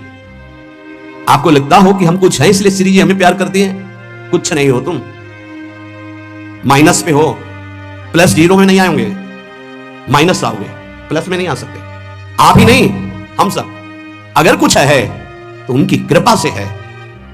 अगर जितनी बिगाड़ है वो मेरी तरफ से है, पक्का समझ लीजिए। जितना दुलार मिल रहा है, हमें लगता है अगर ऐसा दुलार मिले तो प्रियाजू के दुलार को पहचानने में देर ना लगे। केवल उदर पोषण, वस्त्र और वास के लिए पूरा जीवन मेहनत करते हैं, लेबरी करते हैं, रिक्शा चलाते हैं, और परिवार को अन्न और वस्त्र और वास की पूरी सुव्यवस्थित व्यवस्था नहीं हो पाती। इसलिए ये जीवन श्री जी को दे दिया तो दे दिया। केवल हमारी महारानी जो आश्रय रहेंगी, रुपया नहीं, व्यवहार नहीं, धन नहीं, पति नहीं, पुत्र नहीं, परिवार नहीं, कोई संबंध नहीं। सब संबंध का निर्वाह प्रिया प्रीतम के भाव से करेंगे। प्रिया प्रीतम के भाव में ठेस पहुंचेगी तो हर संबंध को स्वाहा कर देंगे प्रभु के चरणारविंद की तरफ। अगर ऐसी निष्ठा नहीं है तो भाग जाओ, संसार में भाग जाओ। निष्ठावान ही इस मार्ग में आगे बढ़ सकता है, बढ़ नहीं पाओगे। जिसके अंदर यह है ना, प्रियाजू से बढ़कर कोई है तुम्हारे इस संसार में, तो अभी या तो सुधर जाओ या भाग जाओ। इस मार्ग में चलने के लिए पूरा जीवन समर्पित करके, और यह कभी नहीं देखा गया कि स्थिति क्या आ रही है। जैसी भी स्थिति है मैं राजी हूं, आप राजी हो ना, मैं राजी हूं। ये जीवन आपको दे दिया, आप जो मनावे सो करो, जो होली खेलो सो खेलो। ये आपका जीवन, चलेंगे तो राधा राधा कह के कदम आगे आपकी तरफ बढ़ेंगे। अब आप देखो कौन घसीटता है, कौन पीटता है, कौन पूजता है, कौन अपमान करता है, आपका विषय, मेरा विषय सिर्फ आप हैं। ये रोज सत्संग मिल रहा है आपको, ये कुछ दिनों के लिए सौभाग्य है, ध्यान रखना। जिस दिन श्री जी ने चाहा उसी दिन ये बंद हो जाएगा, चाहे शरीर रहे या न रहे, इसका कोई मतलब नहीं। अपने हृदय को देखो, बुरा जो देखन मैं चला बुरा न मिले। भक्ति में ईश्वर अपनी ईश्वरता को भूल जाता है। देखो सच्चिदानंद भगवान श्री कृष्ण अनंत ब्रह्मांडों के स्वामी अर्जुन के सारथी बने हुए हैं। सारथी पद जहां रथी के चरण होते हैं वहां सारथी बैठता है। कितने कृपालु भगवान हैं, जिनके चरण रखने की चौकी को ब्रह्मा शंकर आदि नमस्कार करते हैं। ध्येयम सदा परिभवग्नम अभीष्ट दोहम तीर्थास्पदम शिववीरं चिनुतम शरण्यम। वो करुणा में भगवान अर्जुन के सारथी बने हैं, वहां बैठे हैं जहां अर्जुन की पादुका है। ईश का ईशत्व विस्मरण करा दे और जीव का जीवत्व विस्मरण करा करके दोनों को प्रेम क्रीड़ा में उतार दे, उसका नाम प्रेम है, उसका नाम भक्ति का चरम लक्ष्य है। भक्ति के 5 भाव हैं, दास्य भाव, सख्य भाव, वात्सल्य भाव और कांता भाव। ये भावोत्सव वाले हैं। और जो शांत भाव है उसमें ब्रह्मज्ञानी भी आता है। ये जो दास्य, सख्य, वात्सल्य, कांता है, इनमें प्रेम का प्रकाश है क्रमशः अधिकाधिक। लेकिन शांत तो शांत है, वो सब भगवान की उपासना करता है, वो सर्वम खल्विदम ब्रह्म का बोध किए हुए हर द्वंद्वों से मुक्त शांत रहता है। इन 5 भावों के द्वारा अपने प्रीतम की उपासना करते हैं। उपासना में ये 5 भाव ही मुख्य समझे गए हैं। इनमें 5 में शांत भाव प्रथम जो है ये सब में रहता है। द्वंद्वातीत, त्रिगुणातीत, भावातीत जो स्थिति है वही शांत है। भगवान का स्वरूप शांत है। शांताकारम भुजगशयनम, भगवान शांत स्वरूप है। शांतम शाश्वतम अप्रमेय मनघम निर्वाण शांति प्रदम, भगवान शांत है और वो शांति शाश्वत शांति है। चाहे ज्ञानी हो चाहे भक्त हो, जब वो चरम अवस्था को पहुंचता है तो उसके चेहरे से शांति टपकती है। कोई भी द्वंद्व उसके हृदय में हलचल नहीं पहुंचा सकता, कोई भी भोग उसके हृदय में कामना नहीं पैदा कर सकता। जैसे ऊषर में कितना भी सुंदर बीज बो अंकुरण नहीं हो सकता, ऐसे भक्ति की प्रथम अवस्था शांत भाव में पहुंचे हुए महापुरुष के हृदय में कोई भी भोग कामना नहीं पैदा कर सकता। नहीं स्वात्मा रामम विषय मृग तृष्णाम भ्रमयति, आत्माराम पुरुष कभी विषय मृग तृष्णा में भ्रमित नहीं होता। शांत भाव अत्यंत आवश्यक है। जो शांत नहीं है वो दास्य भाव में नहीं जा सकता, और दास्य भाव 5 भावों में रहता है। चाहे वो शक्य भाव हो तो दास्य की प्रधानता रहती है, चाहे वात्सल्य भाव हो तो सेवा भाव दास्य की प्रधानता रहती है, चाहे कांता भाव हो तो भी अपने प्रीतम को सुख पहुंचाना दास्य भाव की प्रधानता रहती है, चाहे सहचरी भाव हो इसमें भी दास्य भाव की प्रधानता रहती है। युगल सरकार को 8 पहर सेवा सुख के द्वारा आनंद पहुंचाना। जब तक सेवा की भावना, सेव्य को सुख पहुंचाना ये नहीं आती तब तक ये 5 भाव नहीं है। अपने सुख की कामना करके भगवान की भक्ति करना ये सकाम भक्ति है। भगवान ने आर्त, अर्थार्थ, जिज्ञासु और ज्ञानी 4 प्रकार के भक्त बताए हैं। एक संकट निवृत्ति के लिए भगवान की आराधना करता है, एक धन प्राप्ति के लिए भगवान की आराधना करता है, एक भगवान को जानना चाहता है और एक भगवान को प्राप्त हो चुका है। 4 श्रेणियां भगवान ने बताई, अर्थार्थी, आर्त, जिज्ञासु और ज्ञानी। 5 भाव बताए, शांत, दास्य, सख्य, वात्सल्य और गोपी भाव। अखिल कोटि ब्रह्मांड नायक भगवान श्री हरि थोड़ी सी सेवा को बहुत करके मानते हैं। राई के समान सेवा हो जाए तो सुमेरु पर्वत के समान मान लेते हैं। तभी वो अपने श्रीमुख से अर्जुन जी के लिए कहे, कृतो हम 4 अर्जुन, अर्जुन ने मुझे खरीद लिया है। भगवान को कोई कैसे खरीद सकता है? भाव के द्वारा। अजित भगवान को कोई जीत ले वो भाव होता है। जब अपने देह सुख की, अपने अंतःकरण सुख की परवाह ना करके हर कष्ट को सहते हुए हम भगवान का भजन ईमानदारी से करते हैं, दिखावा नहीं। आजकल इतना झूठ चल गया है कि समझ में नहीं आता कि आदमी झूठ क्यों बोलता है। कम से कम एक जगह तो झूठ ना बोलो, संत के सामने, गुरु के सामने। झूठ एकदम प्रकाशित होता है। आप झूठ बोलो, आप समझते हो सामने वाला समझ नहीं रहा, और समझे ना समझे, लेकिन जिनके कांटे पे भगवान चढ़े हुए हैं, तुम्हारी चेष्टा केवल बताती कि तुम झूठ बोल रहे हो, तुम्हारा दर्शन बताता है कि तुम झूठे आदमी हो। तो कम से कम संत और सदगुरुदेव एक घर ऐसा रखो जहां झूठ तो ना बोलो। सत्य भाव से चलोगे तो तुम्हारे अंदर भाव आने लगेगा। कुछ दुर्लभ नहीं, हर समस्या का समाधान भगवान है। मंगलमय भगवान के चरणों की तरफ चल के तो देखो। ध्रुव जी अपने पिता की गोद में बैठना चाहते थे, उत्तानपाद की गोद में। सुरुचि को अच्छा नहीं लगा, ये दूसरी रानी है। सुनीत के गर्भ से प्रकट हुए थे ध्रुव जी, और सुरुचि के गर्भ से उत्तम पिता की गोद में तो ध्रुव जी भी बैठना चाहते थे। सुरुचि ने एक चपत लगाई और कहा, यदि इस पद पे बैठना है तो नारायण का भजन करो और मर, और मेरे गर्भ से पैदा हो तब इसका अधिकारी होगा। बहुत ध्यान से सुनना। उन्होंने अपनी मां से कहा, मां, विमाता ने ऐसे वचन बोले। उनका ठीक कहा, महाराज मुझे दासी भी नहीं समझते, रानी की तो बात जाने दो, तो तुम्हें कैसे अधिकार सिंहासन पर मिलेगा? बेटा, भगवान श्री हरि का भजन कर, जो तुझे ऐसा परम पद देंगे कि तेरे बाप दादा को भी नहीं मिला, क्योंकि आगे और पीढ़ी ही नहीं है। उत्तानपाद के पिता महाराज मनु, मनु के पिता भगवान ब्रह्मा, बस खत्म, सीधे भगवान श्री हरि हैं। बहुत जो बात बताने जा रहे हैं उसे ध्यान से सुनिए। ध्रुव जी मां की आज्ञा प्राप्त करके ज्यों ही नगर के बाहर निकले, मंगल भवन भगवान की तरफ चरण रखने का क्या फल है? सारी समस्याओं का समाधान केवल भगवान की शरणागति से है। देवर्षि नारद जी, पहला लाभ, उमा संत समागम सम न लाभ कछुआन। इतने बड़े महापुरुष देवर्षि नारद जी, बेटा कहां जा रहे हो? ध्रुव जी ने कहा, प्रणाम किया और कहा, मैं तपस्या करने के लिए जा रहा हूं और भगवान श्री हरि को प्रसन्न करके पद की प्राप्ति करूंगा। इसीलिए तो जा रहे हो ना, तुम्हारे पिता ने गोद में नहीं बैठा ला। अभी इसी क्षण मैं चलकर आदेश करता हूं, महाराज उत्तानपाद तुम्हारा राज्याभिषेक कर देंगे, अभी इसी क्षण। ध्रुव जी का हृदय और मजबूत हो गया। अभी तो तपस्या की नहीं, और जिस कामना से प्रेरित होकर तपस्या को जा रहा था वो कामना पूर्ण हो गई। अब तो पक्का वापस नहीं होगा, क्योंकि हमें तो एक एक कदम पे फल दिखाई दे रहा है। कहा, गुरुदेव मैं वापस नहीं होऊंगा, राज्य मिल जाने का लोभ अब मुझे भगवान से विरत नहीं कर सकता। तो भय दिखाया। वहां भेड़िया है, सिंह है, सर्प है, हिंसक जंतु है, बड़े बड़े मच्छर है, डांस है, कैसे भजन करोगे? कहा, क्षत्रिय कुल में उत्पन्न हुआ, एक बार जो निश्चय कर लेता हूं उसमें अटल रहता हूं, चाहे प्राण निकल जाए, लेकिन बिना भगवान की प्राप्ति के अब मैं नगर में घुसने वाला नहीं। चेला पक्का, गुरु मंत्र दे दिया। 6 महीने में मथुरापुरी में आकर भजन करके परम पद की प्राप्ति की। लोग झूठ छल कपट से अपना मंगल चाहते हैं, मंगल भवन भगवान से विमुख होकर। अरे एक कदम तो बढ़ाओ भगवान की तरफ, देखो तुम्हारी सारी कामनाएं धूल धूसरित हो जाएंगी। ये असत कामनाएं तुम्हारे हृदय में नहीं रह जाएंगी, या तो पूरी हो जाएंगी या नष्ट हो जाएंगी। तुम पूर्ण काम हो जाओगे। मंगल भवन अमंगलहारी, समस्त मंगलों का हरण करने वाले भगवान है। अगर भगवान के प्रति तुम्हारा थोड़ा भी सेवा का भाव बन जाए तो भगवान उसे पर्वत के समान मानते हैं। कृतोहम, दास बिका हुआ, अर्जुन के लिए कह रहे हैं, कृतोहम तेन चा अर्जुन, हे अर्जुन मैं बिका हुआ तुम्हारा दास हूं। कौन बोल रहे हैं? अखिल कोटि ब्रह्मांडों के स्वामी। किस कारण? भाव के कारण।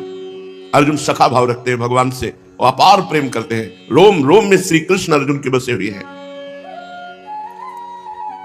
चराचर प्राणियों के स्वामी भगवान, और उनको कोई अपने प्रेम से अधीन कर ले, कितनी बड़ी बात है। इसलिए जो भगवान के चरणारविंद का आश्रय लेकर भगवान को सुख पहुंचाने के लिए, अब कोई सोचे कि भगवान तो सुख समुद्र है, उनको सुख कैसे पहुंचाया जा सकता है? जैसे छोटा सा बालक अपने पिता के प्रति प्रेम प्रदर्शित करता है तो पिता आह्लादित होकर उसे गोद में बैठा लेता है। जैसे बाजार से पिता कोई वस्तु लाया, मीठा फल कुछ भी लाया, 4 लड़के हैं, चारों को बांट दिया, 3 तो खाने लगे, लेकिन एक बालक हाथ में वही मीठा या फल लेकर अपने पिता के पास आकर उसके मुख में लगाता है। पाओ, पिता का हृदय भर आता है और उस बालक को गोद में लेकर उसके हाथ से लेकर वस्तु अपने हाथ से उसे पवाता है। 3 तो पा गए, लेकिन चौथे ने पिता का प्यार पाया, पिता का दुलार पाया और वस्तु भी पाई। ऐसे ही भगवान ने हमें घर गृहस्थी, परिवार, रुपया, पैसा जो कुछ दिया है, यदि हम नाथ सकल संपदा तुम्हारी, मैं सेवक समेत सुत नारी, हे प्रभु ये सब कुछ आपकी वस्तु, तुदीयम वस्तु गोविंदम तुभ्यमेव समर्पये, और भगवान को भोग लगाता है। भगवान की आरती उतारता है, भगवान की दंडवत करता है, उनकी परिक्रमा करता है, उनको पद सुनाता है, खरीद लेता है भगवान को। भगवान की सेवा भावना से भगवान को खरीद लेता है भक्त। हनुमान जी महाराज सेवा का साक्षात स्वरूप है। भगवान श्री राम कह रहे हैं, प्रति उपकार करो का तोरा, सन्मुख होई न सकत मन मोरा। सुन सुत तो ही उरिन मैं नाही, कर विचार देखा मन माही। हे तात, मैं तुमसे कभी उरिन नहीं हो सकता। भगवान बोल रहे हैं, गोपीजनों से भगवान कहते हैं, मैं बहुत जन्म लेकर बहुत काल तक तुम्हारी सेवा करूं तो भी हे गोपियों, मैं तुम्हारे ऋण से उऋण नहीं हो सकता। तुम उदारता पूर्वक मुझे उऋण कर दो, तुम्हारी बात है। ऐसे तो हमारे भगवान है। अगर ऐसे भगवान को चाहे दास्य भाव से, चाहे सख्य भाव से, वात्सल्य भाव से, कांता भाव से, सहचरी भाव से, किसी भी भाव से भजा जाए, परमानंद ही परमानंद। जीव दुख में स्वयं फंसा हुआ है, अगर वो भगवान की शरण ले ले तो समस्त सुखों का खजाना भगवान है। कुबेर जैसे जिनके सेवक हैं, लक्ष्मी जैसी जिनकी दासी हैं, अनंत ब्रह्मांड के बड़े बड़े लोक लोकेश्वर जिनके अधीन हैं, उन भगवान की शरण में जीव का कौन सा काम नहीं बन सकता। लेकिन झूठ, कपट, छल, हिंसा, व्यभिचार, पापाचरण, इसके द्वारा अपना काम बनाना चाहता है जीव। इसकी दुर्गति है, यही बुद्धि की मलिनता है कि भगवान से विमुख होकर वो अपना काम बनाना चाहता है। तो बना ले, जो काम बनाएगा वो सब बिगड़ जाएगा, क्योंकि तू मरेगा तेरा सब कुछ मरेगा। ये मृत्यु लोक है, यहां सब कुछ नष्ट होगा। सत्य है तो भगवान, और भगवान का नाम, भगवान का रूप, भगवान की लीला, भगवान का धाम। चैतन्य महाप्रभु अब निरंतर गाढ़ अवस्था में रहने लगे। भावावेश में आकर भक्तों के भावों को प्रकट करते, भक्तों को संपूर्ण लोगों के प्रति कैसा आचरण करना चाहिए, यह महापुरुषों के चरित्रों से हमें पता चलता है। महाभागवत पुरुषों के प्रति बड़ी दैन्यता रखनी चाहिए। जब हम संतों से मिले तो तृणादपि सुनी चेन तरोरिव सहिष्णुना अमानिना मान देनो कीर्तनीय सदा हरि। महाप्रभु चैतन्य देव का उपदेश है। अपने को तृण से भी नीच समझना चाहिए, तभी भगवान को आप खरीद सकते हैं। थोड़ा भी अभिमान किसी बात का हुआ तो भगवान को अभिमान पसंद नहीं है। यही दरबार दीन को आदर रीति सदा चली आई। भगवान के दरबार में दैन्यता का सम्मान होता है, अभिमान का तिरस्कार होता है। विद्या का अभिमान, रूप का अभिमान, कुल का अभिमान, जाति का अभिमान, धन का अभिमान, आदि आदि किसी भी तरह का कोई भी अभिमान हमारे श्री भगवान को पसंद नहीं। यही दीन प्यारे वेद पुकारे द्रवहु श्री भगवाना। जहां दीनता को प्यार किया जाता है, ऐसा वेद प्रमाणित करते हैं। उन भगवान के दरबार में तृणादपि सुनी चेन, तृण से भी अपने को नीच समझे। तृण में एक दोष है, उसमें पैर रख दो तो दब जाएगा, पैर हटा दो तो खड़ा हो जाएगा। तुम्हारा अभिमान ऐसा नहीं होना चाहिए कि बलवान के द्वारा रौंदे गए तो दैन्य हो गए और फिर बलवान बन गए। नहीं, सुनेरी मैंने निर्बल के बलराम। अपने में कभी किसी बल का अभिमान ही न हो, भान ही न हो। न विद्या रूप महत्व कुल धन जौबन अभिमान, सठ कंटक देखे जहां रहा न भक्ति निदान। अगर ये 6 दोष है तो भक्ति हृदय में जागृत हो ही नहीं सकती।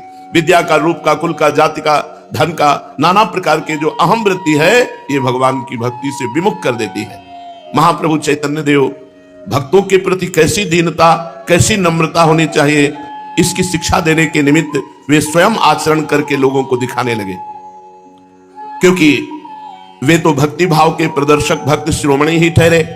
उनके सभी कार्य लोक मर्यादा स्थापन के निमित्त होते थे। उन्होंने कभी मर्यादा का उल्लंघन कहीं भी पूरे चरित्र में नहीं किया। यही तो महाप्रभु के जीवन में एक भारी विशेषता है। अब तो अध्यापकी का अंत हो गया। विद्यार्थियों से कह दिया कि मेरी प्रकृति अब पढ़ाने लायक नहीं रही।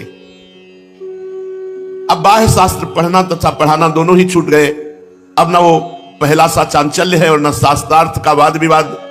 अब तो दूसरी ही धुन सवार हो गई है, जिस धुन में सभी संसारिक कामों को ही नहीं भूल गए किंतु अपने आप को भी भूल गए। अलौकिक स्थिति, बड़ा रहस्यमय भाव। भला इस संसार के स्वार्थ में सने हुए लोग भगवत भाव को क्या जाने, कैसे समझे? क्योंकि इनको तो जो भी करना है वो उसका फल क्या होगा, पहले फल का चिंतन करते हैं फिर काम करते। सकामता, ये निष्काम समझे ही क्या? ये तत्सुख का भाव समझे ही क्या? महाप्रभु चैतन्य देव जी की दिनचर्या है नित्य प्रति प्रातः काल गंगा स्नान करना, क्योंकि समीप में ही नवद्वीप के गंगा जी है। बड़ी महिमा गंगा जी की है, एकदम हृदय पवित्र हो जाता है। गंगा गंगा ऐसा अगर उच्चारण करे तो 400 कोस दूर से भी वो निष्पाप हो जाता है। गंगा गंगा यो ब्रूयात योजना नाम सतैरपि, 1 योजन 4 कोस को कहते हैं सतैरप 400 कोस दूर से बोले गंगा गंगा तो निष्पाप हो जाता। फिर जो रोज गंगा नहाता है उसकी बात क्या है? ये खुद अपने अनुभव की बात है कि गंगा जी हृदय को एकदम परम पवित्र और संसार से वैराग्य दिलाकर ब्रह्म तत्व का बोध कराने में समर्थ है, क्योंकि भगवान के चरणों का चरणामृत है गंगा जी। गांगम वारी मनोहारी मुरारी चरणच्युतम त्रिपुरार शिरश्चारि पापा पहारी पुनातुमाम। भगवान श्री कृष्ण के चरणों के धोवन से प्रकट हुई गंगा जी भगवान शंकर के सिर पर विराजमान त्रिभुवन को पावन कर रही है। चैतन्य महाप्रभु रोज गंगा स्नान करने जाते और रास्ते में जो ब्राह्मण मिलते, वैष्णव मिलते, वयोवृद्ध मिलते, नम्रता पूर्वक उनके चरण छूते और उनसे आशीर्वाद मांगते कि हम पर कृपा करो, श्री कृष्ण प्रेम हमें प्राप्त हो जाए। महाप्रभु वयोवृद्ध, ब्राह्मण, वैष्णव इनकी चरण वंदना करते और इनसे यही मांगते कि मुझे भगवान के चरणों में प्रेम प्राप्त हो जाए। ये दुर्लभ बात है। गंगा जी पहुंचकर जहां देखते वैष्णव से साष्टांग लौट जाते, उसकी चरण धूलि लेते, अपने माथे पर रखते, उनकी वंदना करते और भावावेश में आकर 4 प्रदक्षिणा करते वैष्णव की और फिर याचना करते, श्री कृष्ण प्रेम की भिक्षा हमें दे दो। हे संत जन, हे वैष्णव जन, मुझे भगवान श्री कृष्ण से प्रेम हो जाए। भक्तगण इन्हें हृदय से लगा लेते, इनकी दैन्यता, इनका प्रेम देखकर। कोई कहता भगवान करे आप जो मांगते हो आपको प्राप्त हो जाए। मेरी तो सामर्थ्य नहीं है, पर मैं हृदय से कहता हूं कि भगवान ऐसा करे कि आप श्री कृष्ण प्रेम में डूब जाओ, आपको अनन्य भक्ति श्री कृष्ण की प्राप्त हो। कोई वैष्णव कहता आप प्रभु के परम प्रिय हो। कोई कहता मैं हृदय से कहता हूं श्री कृष्ण तुम्हें अवश्य परम प्यार करेंगे, तुम्हारी सारी कामनाएं पूर्ण कर देंगे। जहां वैष्णव जन ऐसे आशीर्वाद देते तो महाप्रभु फूट फूट कर रोने लगते, रोते रोते कहते आप सभी वैष्णवों के आशीर्वाद का ही सहारा है। मुझ दीनहीन कंगाल में न भजन है न साधन है, बस केवल संत कृपा, केवल भक्त कृपा। भगवत भक्त बड़े ही कोमल स्वभाव के होते हैं, उनका हृदय करुणा से सदा भरा हुआ होता है। वो किसी को दुखी देखते हैं तो तुरंत दया करते हैं, ये भक्त का लक्षण है। किसी भी समस्या में किसी को दुखी देखकर अपना तन मन धन सब कुछ वार देना, उसके विषय में न सोचना, उसके विषय में भी नहीं सोचना कि मैंने किया, और सब कुछ दे देने की भावना रखना, ये भक्त का लक्षण है। देत लेत मन संक न धरई, बल अनुमान सदा हित करई। अपने बल के अनुसार दूसरों का मंगल, दूसरों का हित करना, ये संतों का स्वभाव होता है। घाट पर बैठे हुए वैष्णवों को देखते, जो मिल जाता प्रभु उसी के चरण पकड़ते, चरणों के नीचे लौट जाते। देख लो, ये अवतारी महापुरुष हैं। और हम लोग किसी वैष्णव को देखें तो पहले देखेंगे किस संप्रदाय का है, फिर द्वेष दृष्टि से देखेंगे, ईर्ष्या दृष्टि से देखेंगे तो हमारा भला होगा। कोई भी भगवान का किसी भी नाम का जापक हो, देखते ही चरणों की तरफ मस्तक झुक जाए, तब तो तुम्हारी वैष्णवता, अगर किसी वैष्णव को देखकर थोड़ा भी हे भाव आएगा तो तुम्हारी भक्ति नष्ट हो जाएगी। जैसे कोई वैष्णव गंगा किनारे चंदन घिस रहा है तो आप तुरंत गंगा जी से हाथ धो के आते हो, कहते महाराज जी मैं घिस दूं, ठाकुर जी के लिए मैं चंदन सेवा कर दूं, और घिसने लगते। चंदन घिसने के बाद उसके चरण में मस्तक रख देते, वो छाती से लगा लेता, श्री कृष्ण तुम पर कृपा करें। जब सबकी कृपा होती है तब श्री कृष्ण प्रेम प्राप्त होता है। कोई वैष्णव अपने ठाकुर जी के स्नान के लिए जल ले जा रहा है घड़े में, तो दौड़ कर पहुंचते और घड़ा उसके हाथ से लेकर अपने मस्तक पर रखते, उसकी कुटिया तक, मंदिर तक जाकर वो घड़ा छोड़ते और प्रणाम करके आज वो कहता भगवान श्री कृष्ण आप पर कृपा करें। कोई स्नान करने के लिए जा रहा है तो आप अपने लिए जो तेल ले जाते उस वैष्णव के शरीर में मालिश करते और मालिश करके स्नान करा देते। वो वैष्णव बड़ी करुणा की दृष्टि से महाप्रभु की तरफ देखता। भगवान को बस में करने का एक उपाय है भक्त सेवा। भक्त सेवा से भगवान बस में हो जाते हैं, बात समझ लो। भगवान यज्ञ में स्वाहा करने से जितना प्रसन्न नहीं होते, उतना भक्त के आहा करने से। आहा, आपने बढ़िया बढ़िया भोग लगाया ठाकुर जी को, संत को पवा दिया, भारी यज्ञ हो गई। किसी एक संत का पेट भर दिया, भारी यज्ञ हो गई, भगवान प्रसन्न हो गए। भक्तों की सेवा शुश्रूषा में परम सुख विराजमान है, तत्काल फल मिलता है भक्त सेवा का, तत्काल। और देवी देवताओं की सेवा का तो समय आने पर फल मिलेगा, लेकिन भक्त सेवा तत्काल आपके दुख दोषों का नाश करके आपको उन्नति प्रदान करेगी। वृद्ध वैष्णवों के पास महाप्रभु बैठ जाते और उनसे कहते कुछ उपदेश करो। कोई कहता निरंतर श्री कृष्ण का नाम जपते रहना ही एकमात्र सार है। निमाई तुम्हें क्या कहना, तुम तो श्री कृष्णमय हो, श्री कृष्ण के मनोहर नामों का स्मरण करना यह सबसे बड़ी साधना है। समझ लीजिए, भगवान का प्रतिपल नाम स्मरण करना यह सबसे बड़ी साधना, इससे बड़ी कोई साधना नहीं। राधा राधा कृष्ण कृष्ण कृष्ण नाम चल रहा है, राम शिव हरि जो भी तुम्हें प्रिय हो हर समय नाम जपते रहो। श्री कृष्ण की कथा के अतिरिक्त और कुछ बात संसारी अब कानों से मत सुनो। श्री कृष्ण की चर्चा के सिवा अब कोई बात मत करो। श्री कृष्ण लीला चरित्र के पढ़ने के सिवाय और कुछ मत पढ़ो, अभी भक्ति जागृत हो जाएगी। वैष्णव जन उपदेश करते महाप्रभु चैतन्य देव को, संपूर्ण जीवन श्री कृष्णमय हो जाना चाहिए। खाते कृष्ण, पीते कृष्ण, चलते कृष्ण, उठते कृष्ण, बैठते कृष्ण, हंसते कृष्ण, रोते कृष्ण, इस प्रकार सदा सर्वदा कृष्ण ही कृष्ण पुकारते रहना चाहिए। श्री कृष्ण नामामृत के अतिरिक्त इंद्रियों को किसी प्रकार के दूसरे आहार की आवश्यकता ही नहीं है। सदैव श्री कृष्ण का ध्यान करे, श्री कृष्ण का नाम जप करे और अतृप्त बना रहे भजन के लिए। कर लिया भजन हो गया, आप चलो मनोरंजन करते नहीं, अतृप्त बना रहे, प्यासा बना रहे, और भजन और भजन और भजन। वृद्ध वैष्णवों के सदुपदेशों से महाप्रभु पुलकित हो जाते और उनकी चरण वंदना करते, उनके चरणों में लगी हुई धूल लेकर मस्तक पर चढ़ाते और उस धूलि के कण को अपनी आंखों में अंजन की तरह आंजते। ऐसी भक्ति देखकर वैष्णव कहने लगते, निमाई पंडित तुम धन्य हो, तुम धन्य हो। अरे श्री कृष्ण प्रेम के साक्षात तुम स्वरूप हो, इसे ही तो प्रेमानंद कहते हैं। धन्य है इनका जीवन और धन्य है वो मां जिनकी कोख से ऐसा सुपुत्र उत्पन्न हुआ, जिसके घर में एक भी बालक भगवान का भजन करने वाला पैदा हो जाए वो कुल का कुल तर जाता है।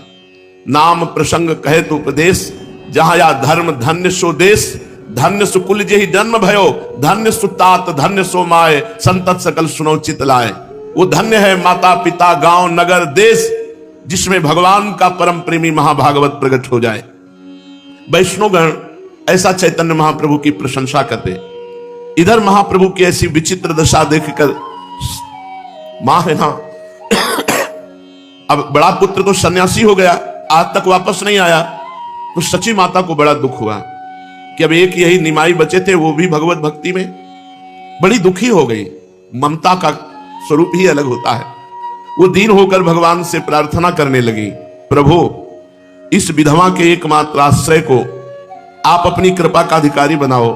नाथ 67 वर्ष की अवस्था है हमारे शरीर की, सची माता की अवस्था 67 वर्ष की है। मैं दीनहीन हूं, पति परलोक पधार गए, एक बेटा सन्यासी हो गया, दूसरा पागल हो रहा है भगवान के प्रेम में। नाथ दया करो, मेरे आगे पीछे कोई नहीं, यही एक बेटा है। इस अंधी वृद्धा का ये निमाई ही एकमात्र सहारा है, इस सहारे से मैं संसार में जी सकती हूं। हे असरण शरण, कौन सा रोग दे दिया आपने मेरे बेटे को, इसे रोग मुक्त कीजिए, इसे सुंदर स्वास्थ्य प्रदान कीजिए। भोली माता सभी के सामने अपना दुखड़ा रोते रोते कहने लगती, न जाने निमाई को क्या हो गया है। वो कभी रोता है, कभी हंसता है, कभी गाता है, कभी नाचता है, कभी रोते रोते मूर्छित होकर गिर पड़ता है, कभी जोरों से दौड़ने लगता है। स्त्रियां एकत्रित हो जाती और सची माता से कहती, अम्मा तुम बड़ी भोली हो, इसमें पूछना क्या है, कोई चक्कर है, गांव की तो माताएं बहनें ऐसी, कोई चक्कर है। ऐसे ही अनजाने लोग जो है ना बहुत त्रास देते हैं। अब ले जाते हैं भूत प्रेत वाले, वो मारता पीटता झाड़ता है, उनको वायु रोग है, उनको उन्माद है या कुछ है, और प्रेत समझ करके बहुत पिटाई करते हैं, बड़ी दुर्दशा कर देते हैं। अब महाप्रभु को तो भगवत प्रेमोन्माद है और गांव की मैं, अरे तुम्हें समझना क्या है, मैं कह रही हूं ऊपरी चक्कर है, कोई भीतरी चक्कर, कोई ऊपरी चक्कर। भगवान के भजन को तो जानते नहीं ये लोग। ऐसा करो तो सची माता कहती, क्या करूं, दोनों पैर बांध दो रस्सी से। गांव की, अरे गांव की महिलाओं का बहुत विचित्र। कह रही महाप्रभु के पैर बांध दो, कोई बाहरी चक्कर है, कोई भूत प्रेत का चक्कर है। देखो कोठरी में हाथ बांधो, पैर बांधो और केवल नारियल का पानी पिलाओ और किसी झाड़ने वाले को लाओ। चैतन्य महाप्रभु के लिए कह रहे, बिल्कुल रोग दूर हो जाएगा, हम तुमसे सच्ची कहती है। कोई कहती, अरे ऐसी बात नहीं है, अगर इनके सिर पर खूब ठंडा तेल मला जाए तो इनकी गर्मी शांत हो जाएगी, गर्मी से ऐसा हुआ है। कोई कुछ अपनी अपनी सलाह देती। सची मात्रा तो कहती है हम तो भगवान की शरण में है, वही ठीक करेंगे। इकलौते पुत्र के पैर बांधकर कोठरी में बंद करने की सलाह ये ग्रामीण महिलाएं वहां देती महाप्रभु के लिए। अब एक ही पुत्र है, उनके दुख से दुखी, ऊपर से सलाह कौन सी कि हाथ पैर बांध के कोठरी में बंद कर दो। ऐसे ही करते हैं।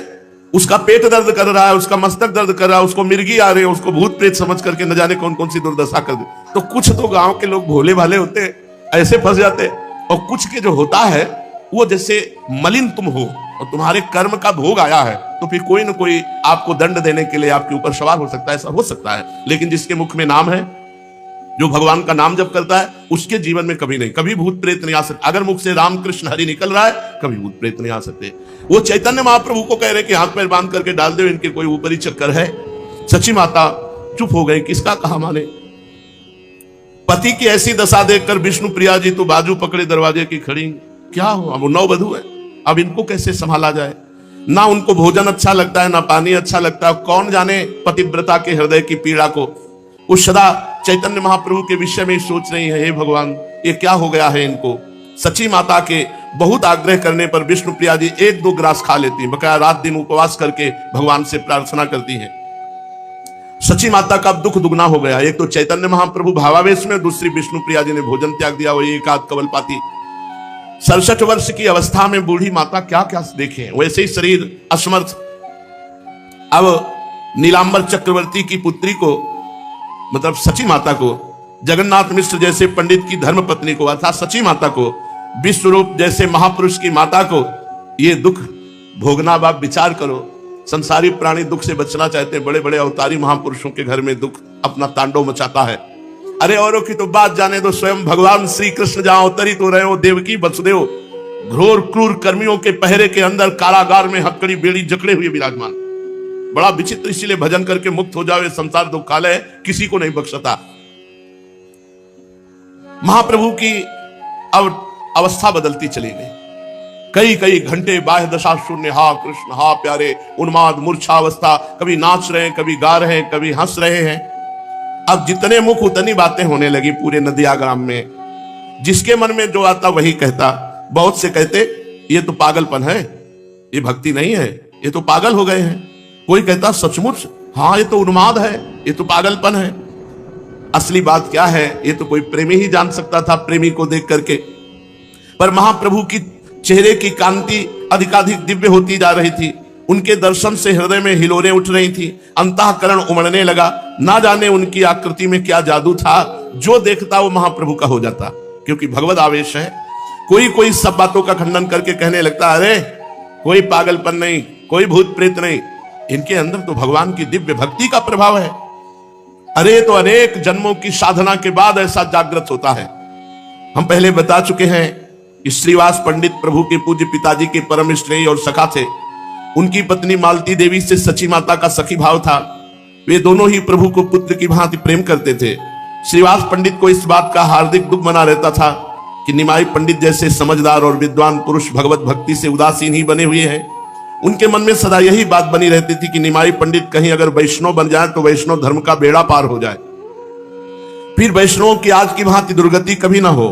प्रभु के संबंध में लोगों के मुख से भांति भांति की बातें सुनकर श्रीवास पंडित के मन में परम कौतूहल हुआ और वे आनंद और दुख के बीच में पड़कर सोचने लगे, क्या ये भक्ति है या वायु रोग है। शास्त्र कहते हैं शरीर अनित्य है, आगमा पाई है, आने जाने वाला है, रोगों का घर है, शरीरम व्याधि मंदिरम। क्या वास्तविक ये कोई रोग है या भगवत भक्ति। मेरा हृदय इनकी इस दशा को सुनकर सुखी क्यों हो रहा है, श्रीवास जी सोचते। इसका मतलब है कि इनकी भागवतिक दशा है। कोई ऐसी वैसी बात होती तो हृदय में दुख होता, मेरा हृदय सुखी हो रहा है इनकी बात को सुनकर, इनकी दशा को देखकर। चलो आज अपनी भाव दृष्टि से देखते हैं कि निमाई पंडित में वास्तविक क्या भक्ति का प्रकाश है। वो अपने घर से चल दिए। बड़े भगत थे श्रीवास जी। महाप्रभु उस समय तुलसी जी में जल देकर तुलसी जी की प्रदक्षिणा परिक्रमा कर रहे थे। पिता के समान पूजनीय श्रीवास पंडित को देखकर महाप्रभु उनकी ओर दौड़ पड़े और चरणों में प्रणाम करके गले से लिपट गए।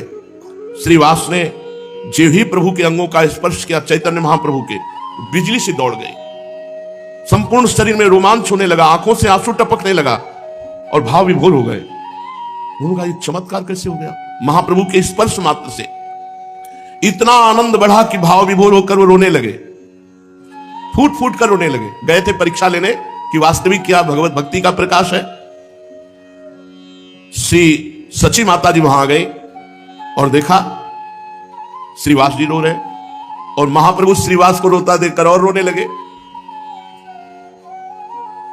अगर व्याधि होती तो एक के ऊपर कैसे चढ़ गई, ये कुछ और है। पुत्र स्नेह को हृदय में छुपाते हुए रुंधे हुए गले से कहा, देखा श्रीवास जी, यही दशा निमाई की रहती, पता नहीं क्या हो गया है। श्रीवास पंडित अपने को संभाला और भावावेश में आकर कहा, इनको कोई रोग नहीं है, जो लोग इसे वायु रोग बताते हैं वो भवरोगी है, संसार में जन्मने मरने वाले हैं। अरे ऐसा रोग है, शिव शनकादि बड़े बड़े तरसते हैं इस रोग के लिए, प्रेम रोग के लिए, भगवत प्रेम के लिए, तो शिव शनकादि तरसते हैं। ये ऐसा रोग है। सची देवी, तुम महाबड़भागिनी हो, तुम्हारे ऐसे महाभागवत पुत्र हैं, ये संपूर्ण महाप्रेम के चिन्ह है जो तुम्हारे निमाई पंडित में है। श्रीवास जी की बात सुनकर के माता सची को संतोष हुआ नहीं, अभी तक तो यही परेशान थी कि कोई रोग है। अधीर भाव से प्रभु ने श्रीवास पंडित से कहा, आज आपके दर्शन से मुझे परम शांति हुई। सभी लोग कहते हैं मैं वायु रोग से ग्रसित हूं, कोई कहता है उन्माद है, पता नहीं क्या है। विष्णु प्रिया और माता बड़ा दुखी रहती हैं, उसके कारण मेरा हृदय फटा सा जाता है। आज आप आकर के आश्वासन दिए कि भगवान की भक्ति है। सचमुच अगर आप मुझे ऐसा नहीं समझाते तो अब मैं गंगा जी में शरीर त्यागने वाला था, क्योंकि माता दुखी, नगर के लोग दुखी, विष्णु प्रिया दुखी, तो मैं कैसे जीऊं। श्रीवास पंडित ने कहा, नहीं नहीं, सोचना भी नहीं, मेरा हृदय कह रहा है तुम्हारे हृदय में भगवत प्रेम जागृत हो गया है। अच्छा, प्रेमी को यह अनुभव नहीं होता कि मेरे अंदर प्रेम है भगवान का, क्योंकि अहम शून्य हृदय में प्रेम होता है, और अहम है नहीं तो उसको अनुभव ही नहीं होता। वो तो अपने को सदैव अधम नीच पामर ऐसा ही अनुभव करता है। श्रीवास जी, आपने हमारे हृदय को संभाल लिया। श्रीवास ने कहा, मुझे दिखाई दे रहा है आपके द्वारा संसार का बड़ा उद्धार होगा, आप भक्तों के एकमात्र आश्रय और आराध्य बनेंगे। आपकी सद्गति और अलौकिक मादकता को देखकर तो मुझे ऐसा प्रतीत हो रहा है कि अखिल कोटि ब्रह्मांड नायक अनादि पुरुष भगवान श्री हरि ही अवनी तल पर अवतीर्ण होकर अविद्या और अविचार का विनाश करते हुए भगवान नाम प्रचार करें। मुझे प्रतीत हो रहा है कि तुम्हारे शरीर पर भगवत आवेश है, तुम्हारे शरीर द्वारा जगत का मंगल कराया जाएगा, ऐसा मुझे प्रतीत हो रहा है। श्रीवास जी महाभागवत है। प्रभु चैतन्य महाप्रभु अधीरता के साथ कहा, मैं तो आपके पुत्र के समान हूं, वैष्णवों के चरणों में मेरी अनुरक्ति हो, ऐसा आशीर्वाद दीजिए। श्री कृष्ण कीर्तन के अतिरिक्त कुछ भी मुझे अच्छा न लगे, यही मेरी अभिलाषा है।